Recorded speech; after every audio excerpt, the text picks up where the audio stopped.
Over the course of nearly 4 decades, It has become one of the most influential stories in modern horror, especially now with the new series. But while it is a work that, beyond fear, also explores traumatic memories, lost childhood, and the power of imagination and friendship, something that sounds beautiful until we truly dive into the story, there is also one aspect that has never stopped generating debate among readers and viewers: the ending.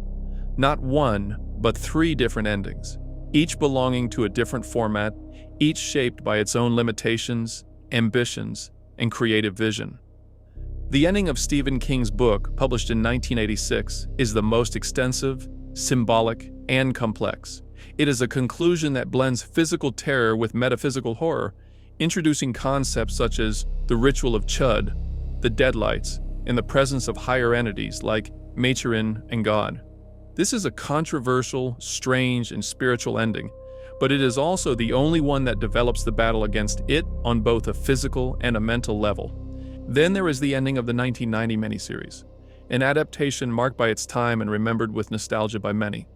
It was produced for television under content restrictions, a limited budget, and heavy censorship.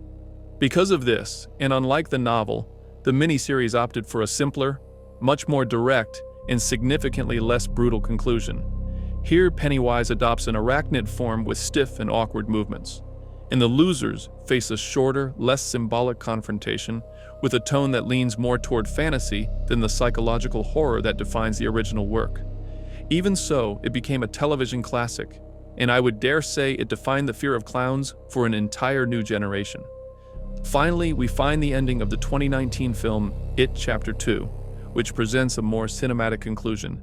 Here, the finale blends elements from the book with more modern reinterpretations, focusing on the emotional dynamics between the characters and the weight of their trauma. This version delivers the most visually spectacular ending, but it introduces radical changes. The Ritual of Chüd is transformed into an incomplete procedure that ultimately fails, turning the battle against Pennywise into a more psychological duel. And the final method used to defeat him is completely different from the one in the novel. This ending generated divided opinions. For some, it was emotional and symbolic. For others, anticlimactic and simplified. But comparing them is not just about deciding which one is better or worse. It means understanding why each one exists, what each adaptation wanted to express, what it sacrificed, and what it managed to preserve from King's original spirit. Because the story of It has always been a mirror, one that reflects the era, the creative minds behind each version, and the kind of fear each generation needed to confront. Because of this, in this video, I will analyze the 3 endings of It, starting with the book and moving on to its 2 most recent adaptations, focusing mainly on their differences, their narrative decisions, the symbolism they aim to convey, and their impact on the story as a whole. And in the end, we will determine which of them works best within the universe of the work. To understand why adaptations have struggled so much with the ending of It, we must first focus on the original ending created by Stephen King. I am referring to the book's ending, which is quite complex, strange, and deeply rooted in the mythology of the author's multiverse. In it, physical horror, psychological terror, and a spiritual conflict converge, not only between the Losers Club and Pennywise, but between entities that exist beyond time and space. It is an ending that only works within King's particular narrative language, and for that very reason, is extremely difficult to translate accurately into an audiovisual format. In the novel, the final battle begins when the losers, now adults, return to Derry, drawn by the call of Mike Hanlon, who has discovered that it has awakened once again. From that moment on, the story accelerates. Tom Rogan, Beverly's abusive husband, falls under its influence, kidnaps Audra Dembro, who is Bill's wife, and takes her into the sewers. There, upon seeing the creature's true form, the deadlights, she is trapped in a catatonic state. Tom, after witnessing the lights, also dies from the shock. When the group prepares to descend into the sewers, King leaves behind the town's reality and focuses on leading the characters into a liminal territory where reality begins to unravel. Because of this, each of them starts to experience sensations, visions, and memories that it manipulates to break them from within. However, it is here that the losers demonstrate the emotional strength that bound them together as children. United, they protect Mike during Henry Bauer's attack, but his injuries are so severe that he cannot accompany them on the final descent. From that moment on, the mission falls entirely to Bill, Beverly, Ben, Richie, and Eddie. The direct confrontation reveals its physical form, which is a large spider that, as the book itself explains, is only the closest human interpretation of its true nature. It is not its real form, but merely a reflection, an unsuccessful attempt by the human mind to make sense of something too primordial to comprehend. The Ritual of Chüd in the novel is not a physical ceremony nor a theatrical act as shown in other adaptations. It is a mental, almost metaphysical confrontation in which Bill and later Richie access the macrocosm, also called the macroverse, which is the place where its true form exists. There, the laws of reality are completely suspended. There is no time, no space, and no clear sense of direction. Here, everything is reduced to a struggle of will, imagination, and emotional endurance against the pure and primordial essence of the creature. During this duel, Maturin, the cosmic turtle, manifests in Bill's mind, and although it does not intervene physically, it does guide him, reminding him that human imagination and the strength of conviction are weapons that it has never been able to understand. It is this combination that allows the losers to face the true entity that exists behind the clown's disguise. However, even with that help, it was still far too powerful a threat for them. Eddie sacrifices himself by attacking the creature with his inhaler, an instrument that only works thanks to his childlike faith, in the same way it did during his 1958 encounter when he was a child and faced the leper. In the same way, he manages to wound the spider in the eye and the throat. But the price for him is fatal. Pennywise rips off his arm, and Eddie dies shortly after from blood loss. After that blow, it retreats to the deepest part of its nest to try to recover. After this, Bill and Richie follow her, chasing her to her final lair. There, Bill literally enters the creature's body and rips out its heart, destroying its physical form forever. When they leave its lair, Audra only awakens later when Bill takes her on his bicycle. Meanwhile, Derry begins to collapse under an apocalyptic storm that destroys the town center, and little by little, the losers begin to forget what happened. If the book's ending is strange and somewhat psychedelic, the 1990 miniseries represents the opposite extreme, a condensed, softened version strictly limited by the television regulations of the time. And it's not that the miniseries is bad. In fact, to me, it is a horror classic. But its ending strays so far from the spirit of the book that it becomes inevitable to compare them and notice its flaws. The first thing we must take into account is that the miniseries was produced in a completely different context from what we see today, for example with Welcome to Derry. This is because television in the 1990s was subject to very strict restrictions regarding violence, graphic horror, and the treatment of sensitive topics. Adapting a novel like it, filled with childhood trauma, gore, and cosmic and metaphysical elements, was practically impossible without removing large portions of the original material. Even so, the miniseries manages to partially capture the tone and mystery of the book, until the ending arrives. In this version, the final confrontation occurs when the adult losers descend once again into the sewers of Derry. Key elements from the book, such as Tom Rogan, deep mental manipulation, cosmic visions, the deadlights, and the Ritual of Chüd, do not appear at all. In the miniseries, Audra is indeed kidnapped by it himself and taken to his lair, but the event has far less emotional development than in the novel. Everything is reduced to a simpler, more direct, and completely physical confrontation. The final creature appears as a spider of considerable size but not gigantic, and without any metaphysical background. Because here, it is not a being from the macroverse, nor an incomprehensible entity. It is simply a physical shape-shifting monster that can ultimately be hit, grabbed, and killed. And this leads to a straightforward fight. An example of this is when Eddie tries to attack the creature, but instead of having his arm ripped off as in the book, he is lifted, squeezed, and dropped from a moderate height. After Beverly throws a silver stone or something similar, Pennywise releases him, and Eddie dies from the fall.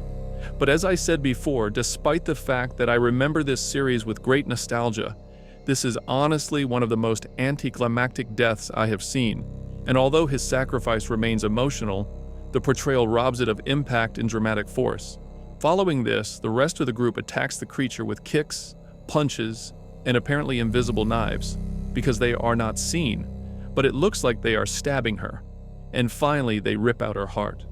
The scene is more symbolic than visceral, and although it manages to convey some emotion, it falls far short of the intensity that the book does offer. We also do not see the storm that destroys Derry, nor the metaphorical and literal collapse of the town.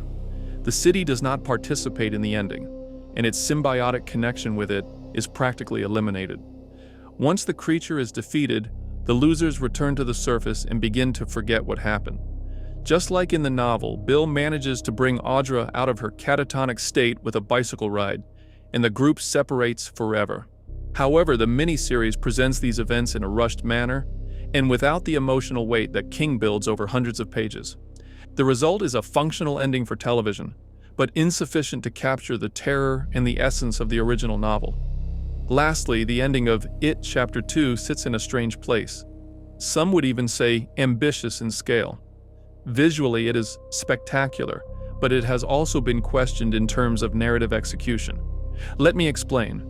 The film had all the resources that the miniseries did not: modern special effects, creative freedom, and the absence of television censorship. Yet it still made decisions that divided audiences and Stephen King's most loyal fans. The film begins its development with the losers returning to Derry as adults, this time guided by Mike Hanlon, who reveals that he has discovered an ancestral ritual used by an indigenous tribe to confront it, which is the Ritual of Chüd.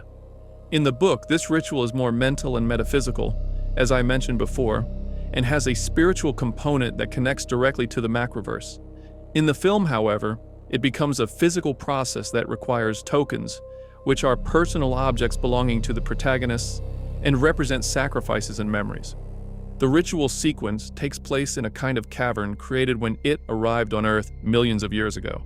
The losers follow the instructions, recite the words, but the ritual fails and Pennywise counterattacks, now in the form of a gigantic hybrid between its clown form and a spider, which looks nothing like the one from the miniseries.